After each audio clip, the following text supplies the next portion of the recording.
Hello guys, my name is Sam and welcome back to SWTOR Central, and in today's video I'm going to be reviewing the latest Star Wars movie, The Last Jedi. Now don't worry, the first portion of this video is going to be completely spoiler free, and later on in the video I'm going to move to, I don't know if it's going to be a rant, like I'm not quite sure how I'm going to execute this video properly until I kind of get to it, I suppose, because you can't really script these kind of videos, right? So when we get to that portion of the video, you will know if there is a rant or not because you'll be watching it, and I will of course be doing my spoiler-filled review of The Last Jedi as well. So if you're not interested in watching the spoiler-free portion, then I will leave a time stamp either in a comment or I'll have it on screen so you can just go ahead and just skip to that bit. Now, I've never actually done a kind of review on a movie video. Like, obviously I've discussed my thoughts and opinion on it with friends and things like that, but when trying to do this like spoiler-free segment, I'm not entirely sure how well I'm going to be able to do it. And don't worry, that doesn't mean I'm going to like blab any spoilers because I assure you that I won't. It's just, to me, doing like a spoiler-free review, I don't know how well I'm going to be able to execute that. Like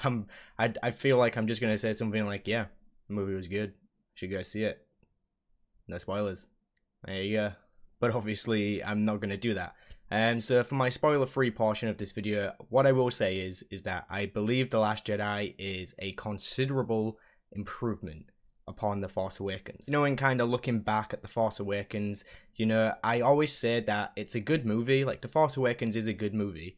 I just don't feel like it was a good Star Wars movie. And I feel differently with The Last Jedi. I feel like it was a good Star Wars movie. You know, I wouldn't rate it as high as Empire Strikes Back or Rogue One, but it is definitely better, in my opinion, of The Force Awakens, and that's probably something I should probably just quickly throw a disclaimer about. You know, when you watch a review, you're watching somebody or listening to somebody's opinion on something, so if you don't like my opinion, if you disagree with my opinion, that's fine, we're all allowed to do that, we're entitled to our own thoughts, our own opinions, that kind of stuff, and so please just feel free to leave your own opinion, your own little review, whatever you want to do, in the comment section. That's great. So yeah, like I said, I don't feel like The Force Awakens itself was a good Star Wars movie. It was a good movie to watch, it just wasn't a good Star Wars movie.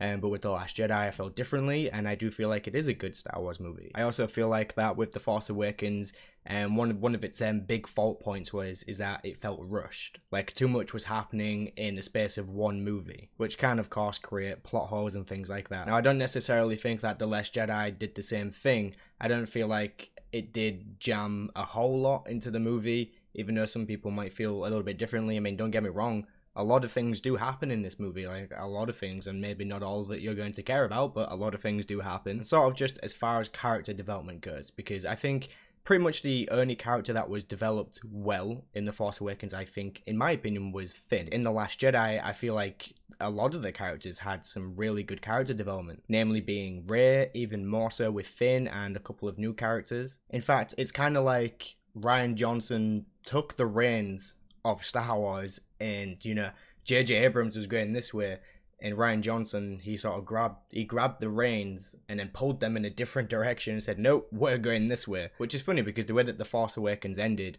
you know, I think many different things could have happened in a sequel. You know, I think if you hired 10 different directors and crews and stuff, you know, I think you could have had 10 completely different movies. Okay, so I'm not entirely sure what else I can say in a spoiler-free review, and I did check a few other spoiler-free reviews as well, just to sort of see like how one would be executed.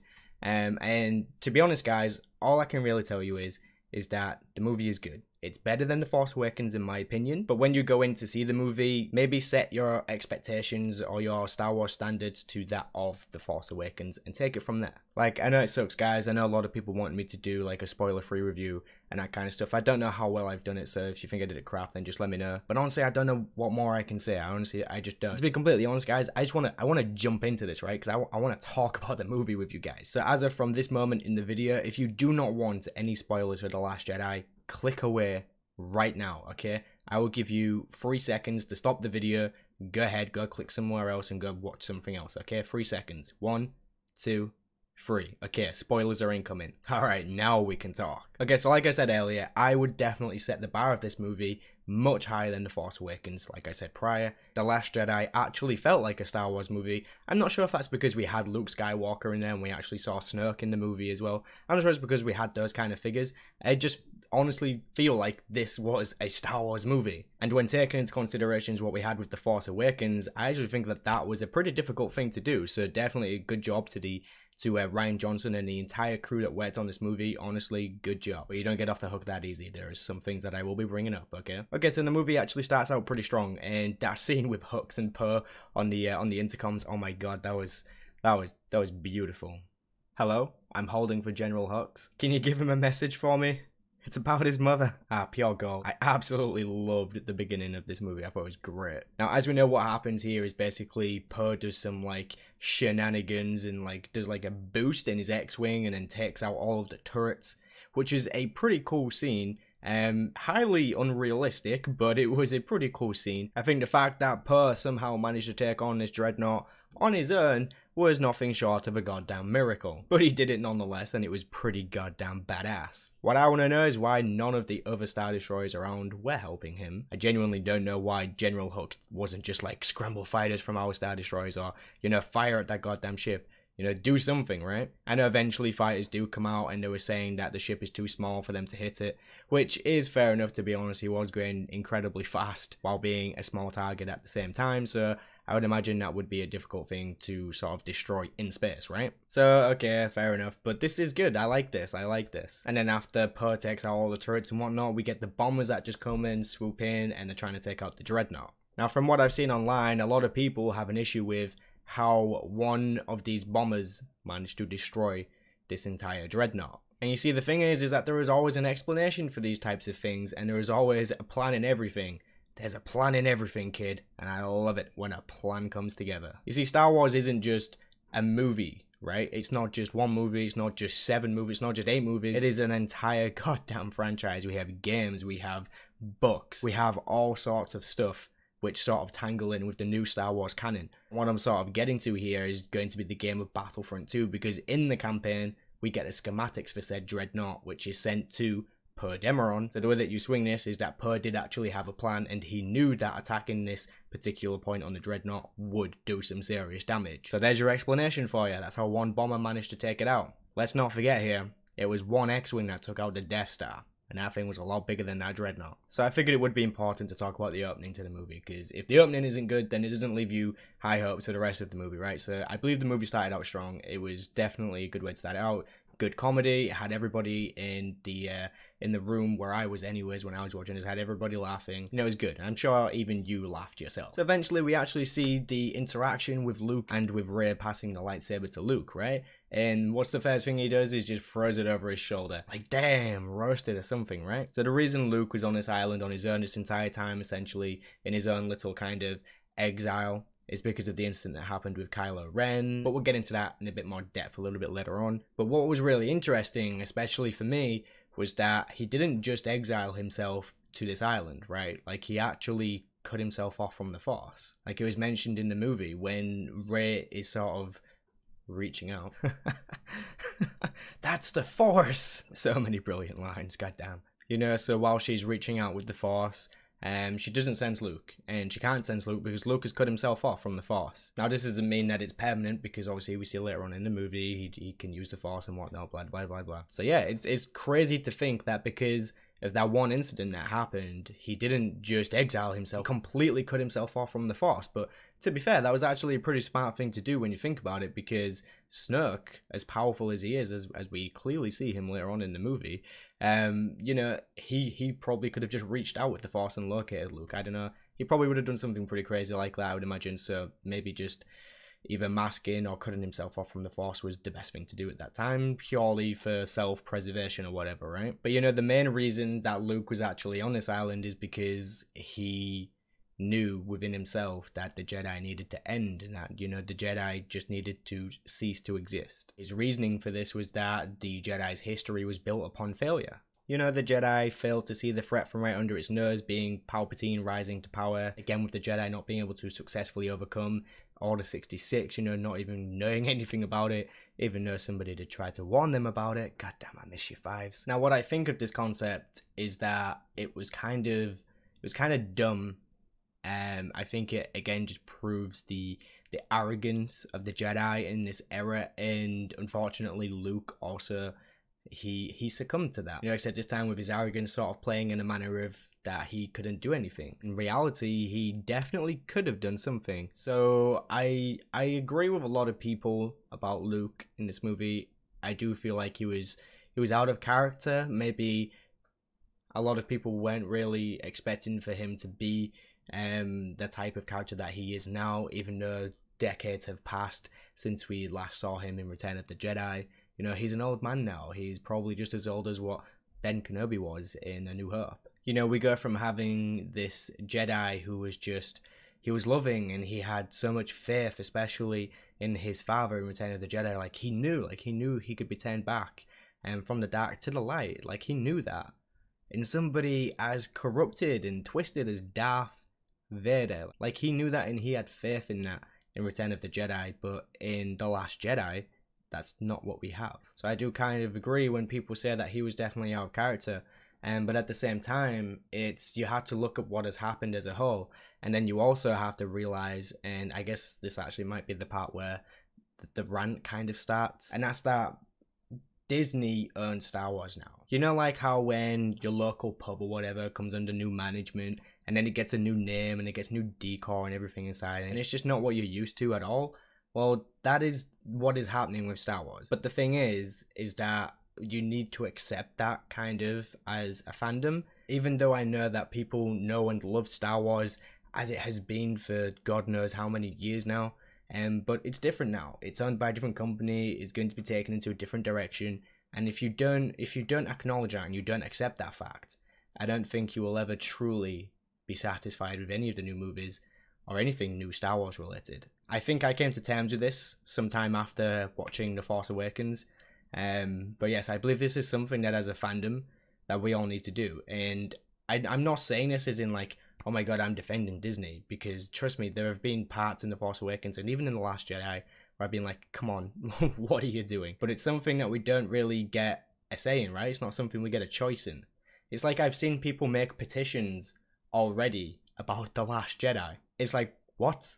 Do you really think that a petition is going to do anything against a multi-billion-dollar company like Disney? Not to mention the fact that this petition that I saw in particular had less than 300 signatures. Might need a little more than that. Now, people know me well for this, and that's because I like to look at things objectively, and I try not to be biased, right? Because if I want to be biased, I could sit here and I could rant all goddamn day long about how crappy some of the things were executed. You know, oh, this shouldn't have happened. And to quote Han Solo for one particular scene later on, that's not how the Force works. But as a fandom, we all absolutely need to accept the fact that Star Wars is going into a new direction now, and it's probably not going to be the Star Wars that we know and are used to and loved. And while that literally breaks my heart, like literally the only thing that we can do is just accept that and move on, because ultimately there is nothing that we can do about it. So here's what I'm going to say in sort of like regards to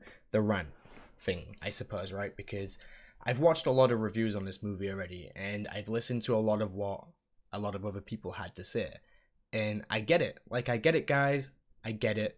You know, you're a fan of the franchise, and you want to pull it on its points. You want to pull it on some of the things that have happened. You know, that's great. That's brilliant.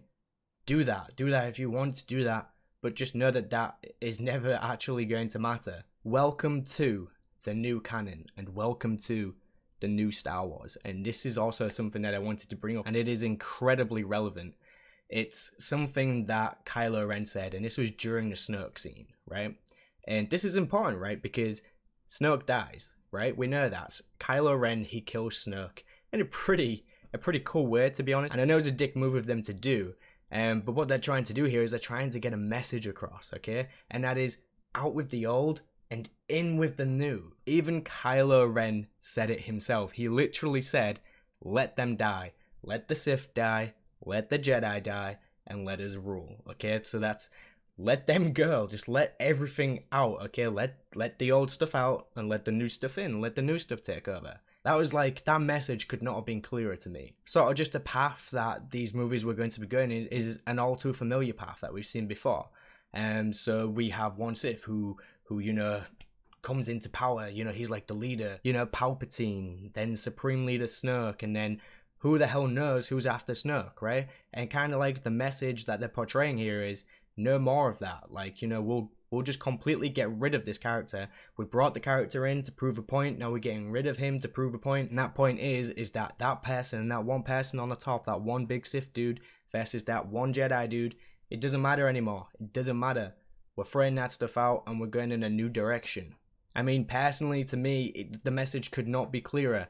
The fact of Supreme Leader Snoke being killed in this movie, along with Luke Skywalker being killed in this movie, that was a pretty goddamn clear message. So that's kind of where I'm going to stop like that part of my video. I feel like I've said enough and I've probably triggered enough people already.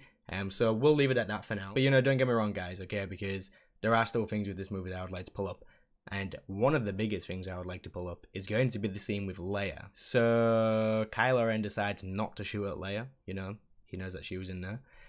But the fighters behind him do shoot at the ship and rips a giant hole in the ship. Leia gets sucked into space. And then Leia does a Superman back into the ship. What? Like I said earlier, to quote Han Solo, that's not how the Force works. Okay, right, so when we look at this objectively, it's like, we could swing this. We could swing Leia being able to use the Force quite easily. In Return of the Jedi, Luke clearly stated that in time she could learn to use that power too, right? Being the Force, being the power, and that eventually Leia could, you know, learn how to use it. That's fair enough, you know? I'm down for that. Maybe Luke did give Leia some personal training and was like, hey, this is how you lift rocks. You know, this is how you focus, you know, how you put your focus onto the Force, you know, how you feel it moving through every living thing. And, you know, that's cool. Like, I can be on board with that. But when you take a character, you then rip them into space, who are then sort of just floating there in space for a bit, and then they use the Force to fly back into the ship, or whatever they did. I mean, it looked like she was Supermaning. I guess she could have been, I don't know, she had a hand out. Maybe she was Force pulling on something, and I don't know, maybe just the amount of Force there was there just sort of pulled her back in. I don't know what it was. I know that it was bullshit, but it happened. You know, this scene, it wasn't a good scene. It was cringy to watch, and it just didn't seem realistic, I suppose. I mean, obviously it didn't seem realistic. I mean, this is a goddamn sci-fi movie we're watching here. But out of all the things that happened in this movie, this is by far the thing that I have the biggest problem with. In fact, a few things that happened with Leia in this movie were kind of a little outrageous, I think. So don't get me wrong, I do think that the movie is great and whatnot, but there are still some flaws. Obviously the first of which being for Leia is the whole flying back into the spaceship type of thing. The second thing here being how she is unconscious and then in some form of coma when she's back on the ship. Somehow she still had enough energy to bring herself back into the ship, and then she went into some form of paralysis. And that doesn't really make too much sense to me, but that happened, and I was a little like, okay, it's weird. It's very weird. I don't think that was very well executed at all. But okay, moving on. And then later on we see Leia shoot Poe with the stun gun. And it's like, okay, so I understand why you would need to shoot somebody trying to perform mutiny on your ship or whatever. But why would Leia do it to Poe? I mean, they're very close. She knows how reckless he can be. She also knows that the moment he saw her, he would do anything that she said, regardless of what it was. So the need for her to shoot him, I don't think existed, but it happened anyways. And then when we move forward a little bit more, it's kind of like Leia explains the plan to Poe when he wakes up, when she could have just done that in the first place and not shot him. I don't know. To me, I have a problem with that, 'cause it's like, you didn't need to do that. And I don't feel like the character Leia would do that. I know some of like those YouTube channels that do like top 5 amazing moments in Star Wars or whatever actually covered this. And it was like some sort of throwback to when Leia was hit with the stun gun. It's like, was it there? Was that the throwback? Or was it just a really stupid scene? So in case this video is getting a little bit too long for some of you, I'm just going to summarize really quickly for you now. Obviously with the spoilers. So I believe this movie was good. It felt like a Star Wars movie. I completely understand why people are going to be pissed off that Snoke was killed. But I understand that there was a message there, and the message was pretty clear, and I'm kind of okay with that moving forward. You know, with that in mind, there is going to be a sequel to this, so that anything could happen in the sequel. You know, for all we know, maybe Snoke actually isn't dead. or maybe he is. Like, we don't know what's going to happen in the sequel, right? Overall, the movie was good. There was a few bad scenes. They probably could have focused on Rey and Kylo a little bit more. They could have given them a little bit more screen time. I know some people were complaining about the fact that Finn and Rose went on this mission, which just wasn't really needed, but you didn't know that it wasn't needed until later on in the movie, so it's kind of an irrelevant reason to come up with or excuse or whatever. You can't justify it that way because we didn't know that it wasn't going to be needed until later on. That being said, I do agree with that. They could have probably cut that down a bit more and then given some more screen time to Rey and Kylo, because what was going on with those guys was brilliant. The character development going on with Rey, fantastic. The character development going on with Kylo, also fantastic. Up until the point where Snoke died, and then everything that happened with Kylo after that part of the movie, you know, was, in my mind, garbage. That is what I would expect Kylo Ren from The Force Awakens to do, and not this new found and loved Kylo Ren that I see in The Last Jedi. So I don't really know what happened with his development after Snoke died, but I think things could have probably gone a little bit simpler, but they didn't. I mean, General Hux should have just pulled out the blaster and just shot him in the face. Should have just done it, man. Should have done it quicker. I'm sorry, but if you're in a tight spot and you see your, like, enemy on the floor, you don't go slowly to your weapon. You do it quickly, right? You do it quickly before they wake up. Just dead. Or at least, anyways, that's what I would have done. So, anyways, that was kind of like my little summary, I suppose. So, you don't have to keep watching if you don't want to, but I will continue just talking about some of the other characters. So if you want to continue watching, then feel free, of course. So I would like to talk about Rey a little bit, because I think Rey in The Force Awakens, her character and her character development was just bad, right? You know, it was just bad. Like, this woman came out of nowhere, all of a sudden she has powers. She has force powers. You know, she can learn how to use the mind trick without even knowing that kind of thing existed, even though I guess she could have guessed. You know, going through what she went through with Kylo, with him, like, trying to, you know, go through her mind and whatnot. But I don't know how plausible that is. But you could swing it that way if you really wanted to, but again, it's like, come on, really? But the good thing about that as well is because obviously, you know, Rey kind of humiliates Kylo, you know, beats his ass down, even though he was injured, to be fair. He was injured, but still. And then in The Last Jedi, Snoke just roasts him because of it. And I think that right there was something a lot of people sorely needed. It was brilliant to watch Snoke just roast the crap out of Kylo Ren because of that. But I believe Rey in The Last Jedi was actually, she was executed really well. And I think the actress Daisy Ridley, I think she did a much better job this time around. Maybe she's just sort of settled into the character much more. She's got like a proper feel for what it is that Rey is wanting to do, like her goals and her ambitions, that kind of thing. So I know you actually have to like really get into the character and to be able to play it well. But Rey, I believe, was very well executed in The Last Jedi. I pretty much loved everything that happened with Rey in this movie, except the one scene with Luke. So this was before he started offering her lessons and stuff like that. Rey says to Luke a line, like this very random line. It feels like it was some sort of draft shot and then it was just like sort of thrown into the movie. But Rey spews out, Kylo Ren is too strong with the dark side, Master Luke Skywalker, and we need your help. And it's like, the way that she said it and her facial expressions was like, wait, what? That was a very random thing for you to just sort of spout out of your mouth, and it was also a very weird way for you to say it. I mean, you could have just said, you know, Kylo is dangerous, Snoke is dangerous, and we need your help, Luke, so why the hell are you on this island? Come with us. I don't know, maybe it's just me, but the tone of her voice and everything that happened in that one particular scene was just god-awful. Everything that happened before that scene, everything that happened after that scene with Rey, I loved it. Absolutely loved it. I think the character Rey moving forward is going to be one of the fan favourites. Maybe even the fan favourite. Which would be pretty hard to do because Finn is pretty goddamn cool. So let's talk about Finn. And the interesting thing with Finn in this movie is that he didn't get any screen time with Rey, except at the end of the movie. So we get to see kind of how Finn is with different people, and that is that he is pretty much the same. Beyond that, with Finn, I think that he was just pretty much on par. I mean, John Boyega, he's a super cool dude. So yeah, I don't really have any problems with Finn. I think everything that happened with him was great. But like I did say earlier on anyways, they could have probably done with lending some of that screen time to Rey and Kylo a little bit more.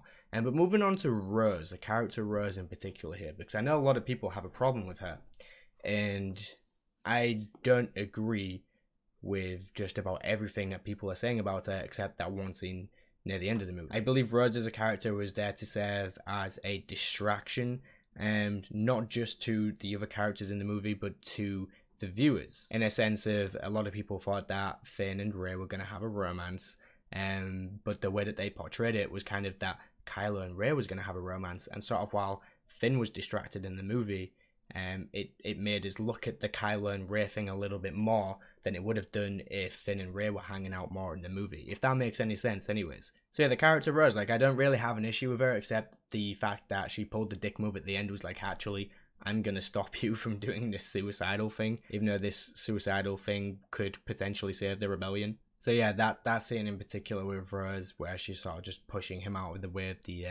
of the big weapon, the big ram. I can't remember what they called it exactly. But yeah, that I don't think that was a cool thing to do, and I understand why people hate on the character because of that scene, but because of anything else, I don't think it's necessary. I think apart from that, she did okay, and the actress is a cool actress as well. So I guess going beyond that, really the only other two characters to talk about are going to be Snoke, but I feel like Snoke and Kylo Ren, but I feel like talking about Snoke is going to be a little bit pointless because they introduced this new Supreme Leader, this new Palpatine, whatever you want to call him, right? You don't have to call him new Palpatine. Probably just triggered people by saying that. But anyways, they introduced this new figure, and then they got rid of him. And again, I would just go back to what I said earlier about this being a message, right? So I don't really have much to say on Snoke, and nor do I want to come up with a theory of how it could be Jar Jar or Mace Windu. I'm just not into that. So I'm going to leave Snoke alone, I think. Just for the fact that we don't have any information on him. I would have liked to have had more information on him, but we don't have it. And don't get me wrong, I'm annoyed about that. I would have very much liked to have had more information about Snoke. Hopefully we're going to get something at some point. I did actually speculate that he might have had a partner. He might have been working with somebody else. I mean, he was, sort of out of it for a long period of time. Maybe he had somebody helping him. But we don't know. That's yet to be seen. But then moving back to Kylo, so again, same thing with Rey, pretty much, is that I loved everything that happened with Kylo, as I did with Rey, just not anything at all past the Snoke scene, particularly with Kylo. So the Snoke scene itself and the fight that happened in a room, oh my god, it was amazing. It's actually really cool. Some of the choreography was a little bit, but it was a cool scene. It was a good scene. I enjoyed it. See, like, my only problem with Kylo now is that he's gone back to like the whiny bitch mode, right? Like, Snoke is dead. Luke is obviously now dead, even though he didn't know that was going to happen. But anyways, Snoke is dead. Like, he was free. His chains were broken, and he had somebody in front of him who he could have had a love interest with, and he just abandons that. He abandons that, and I'm not quite sure why. I don't feel like I understand his reasonings behind that. But to his knowledge, he thinks that his mother is dead, and obviously he killed his father. I don't remember in the movie him actually rediscovering that Leia is alive. So I think that Kylo does believe his mother is dead. So I would get that he's pretty messed up right now. He's in a pretty twisted place. But I mean, come on. I don't see Kylo Ren being the antagonist in the next movie. And if he is, I don't know if I'm going to enjoy it. I don't like the character Kylo Ren as the bad guy. I don't. If he was a good guy, I'd probably like him. He just doesn't make a very good bad guy. And that whole thing with Kylo talking about Rey's parents, her heritage, it's like, so he says that he saw her future, and that because of the future, he would know that when the time came, she would stand by his side, which is the most interesting thing that he said pretty much the entire movie. But then he later on says that her parents were just like junkies or something, and just sold her on to work in a junkyard or whatever. And it's like, I'm not sure if that adds up. It's like, how does him seeing that she was sold as a slaver mean that she would stand at his side when the time was right? I don't know, that doesn't make any sense to me. So I feel like there's more to the story He's probably not telling the truth, or at least the whole truth. So yes, we have yet to see. And in regards to what I said about not really liking what's going on with Kylo and moving forward with him like sort of being portrayed as the main antagonist, it makes me skeptical of the next movie, because I don't know if I'm going to enjoy it if he is going to be the main antagonist. So hopefully something cool is going to happen in the next movie, something like really cool. I was actually thinking that they might do a time skip. It wouldn't surprise me if they did that, if they did like some sort of like, I know, 5 to 10 year time skip. You know, Rey's been training a long time, Kylo Ren's had his time to rebuild his empire. You know, the kid that we saw at the end of the movie who is potentially force sensitive, and maybe he's grown up a bit and is now being trained by Rey. I don't know. So let's just say that I'm left being intrigued while enjoying the movie. I did enjoy the movie. I don't feel like there's much else to say. With Luke, I mean, what happened. I think we all expected Luke to sort of pass on in this movie. I like how he did it though. You know, he did it with style. He went out with a bang, which is pretty awesome. And you know, him knowing that, I believe he knew that he was going to die. Like, him doing that was going to, it was just going to take up too much from him. And I know some people are questioning how he even did it in the first place. The way that I would swing that would be that in that moment he already became one with the Force, and he was already dead basically, and that's how he could sort of like move his form to another location.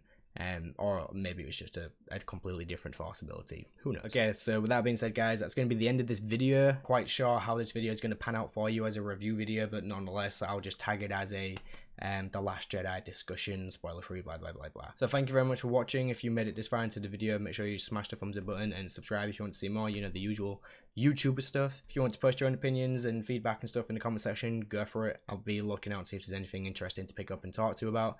So yes, thank you for watching once again, and peace out, guys. I'll catch you in the next one.